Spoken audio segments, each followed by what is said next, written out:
2020 যে আমাৰ 26 জানুৱাৰীত যে আগে 27 জানুৱাৰীত আমাৰ বিটিআৰ ৰেকৰ্ড হৈছিলে আৰু বিটিআৰ ৰেকৰ্ড হৈ আজি 5 বছৰ উকলি গ'ল।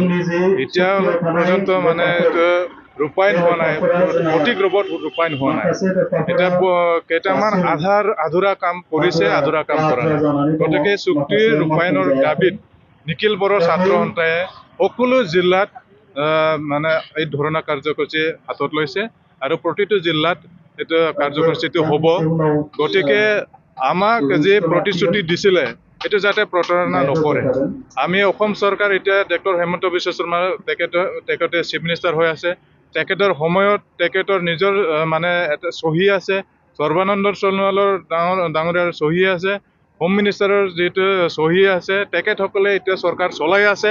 এই সময়তো এই চুক্তি ৰূপায়ণ নকৰাটো আমাৰ কাৰণে বহুত দুখজনক আৰু তাৰ কাৰণে আমি এইটো প্ৰতিবাদ কৰিছোঁ।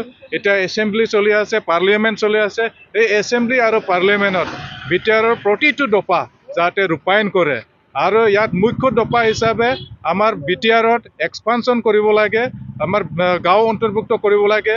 BKWSC এটা অনুষ্ঠিত কৰা গৈছে যে বিটিআৰৰ বাহিৰৰ যি বড়োসকলৰ কাৰণে BKWSC তাত মানে গাঁও অন্তৰ্ভুক্ত কৰি মানে ইলেকশ্যন কৰিব লাগে। তাৰ কাৰণে আমি দাবী জনাইছোঁ আৰু লগতে ইয়াত বহুতো সমস্যা এতিয়া হৈ আছে, সমস্যাবোৰ বাঢ়ি আছে।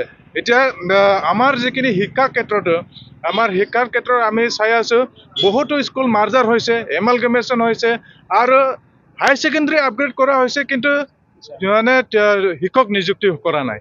গতিকে স্কুলবোৰ আপগ্ৰেড কৰিলে মাত্ৰ নহ'ব, ইয়াত নিযুক্তি দিব লাগিব। এতিয়া আপগ্ৰেড কৰি বা ল'লে নহ'ব চৰকাৰে।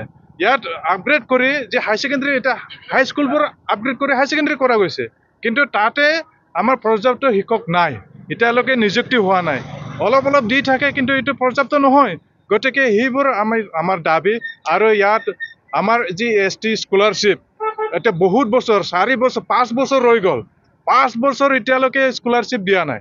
পষ্ট মেট্ৰিক স্কলাৰশ্বিপ যে মেট্ৰিক পাছ কৰি কলেজত পঢ়া, মেট্ৰিক মানে হায়াৰ ছেকেণ্ডেৰী পঢ়া বা আমাৰ যি PhD লৈ মানে যি স্কলাৰশ্বিপ পাব লাগে ST স্কলাৰশ্বিপ, সেইটো এতিয়া ৰৈ আছে। এতিয়া আমি RTI কৰি ওলালোঁ বা পাৰ্লিয়ামেণ্ট আমাৰ ৰাজ্য সভা ৰংগৰা নাৰ্জাৰী তেখেতৰ কুৱেশ্যনাৰীত এতিয়া ওলাই গৈছে, 5 বছৰীয়া ৰিলিজ কৰা গৈছে, আপ টু মানে 2026 to 27 লৈকে ৰিলিজ কৰা গৈছে চেণ্ট্ৰেল মানে চৰকাৰৰ পৰা, কিন্তু আমাৰ অসম চৰকাৰৰ পৰা ইয়াত মানে বিতৰণ কৰা হোৱা নাই। গতিকে এইটো বিতৰণ কৰিব লাগে অতি শীঘ্ৰে। এপ্লিকেশ্যনটো এপ্লাই কৰা গৈছে, মানে আমাৰ ছাত্ৰ ছাত্ৰীসকলে এপ্লাই কৰা গৈছে, কিন্তু আজি পৰ্যন্ত পাবলৈ সক্ষম হোৱা নাই ST স্কলাৰশ্বিপ। গতিকে এই সমস্যাবোৰ এতিয়া জৰ্জৰিত হৈ আছে আৰু এই সমস্যাবোৰ যাতে সমাধান কৰে আৰু আমাক যাতে এইটো বিটিআৰ ৰেকৰ্ডটো মাত্ৰ কাগজত হ'লে নহ'ব, এই কাগজত চহী কৰি কাগজত ৰেকৰ্ড কৰি হ'লে নহ'ব। এতিয়া বাউণ্ডাৰী এক্সপ্ৰেছন হ'ব লাগে। ইয়াত মানে আমাৰ যিখিনি কনষ্টিটিউশ্যন, এইটো কনষ্টিটিউশ্যনটো বৃদ্ধি কৰিব লাগে আৰু ইয়াত যাতে BKWSC বিটিআৰ কৰি আৰু দুটাটো যাতে ভালকৈ সুকলমে ইলেকশ্যন কৰি ভাল এটা যাতে আমাৰ যিখিনি আমাৰ চুক্তি কৰা গৈছিলে এইটো চুক্তিটো যাতে ৰূপায়ণ হয়, তাৰ কাৰণে আমি দাবী জনাইছোঁ। আৰু এইটো মানে পাৰ্লিয়ামেণ্ট যাতে এই পাৰ্লিয়ামেণ্টতে 125th এমেণ্ডমেণ্ট এটা দি গৈছিলে, আৰ্টিকেল 125th এমেণ্ডমেণ্ট কৰিবলৈ তেখেতসকলে প্ৰতিশ্ৰুতি দিছিলে 2019 চনতে। আৰু 2019 চনত আমিও দাবী জনাইছোঁ যে 6th শ্বেডিউলত ডাইৰেক্ট ফাইনেন্স এটা লাগে।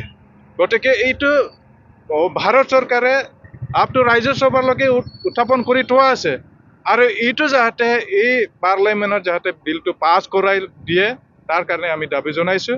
আৰু নিখিল বড়ো ছাত্ৰ সন্থা তাৰ অবিহনে আমি শান্ত নহ'ব, আমি এই আন্দোলন জাৰি ৰাখিম।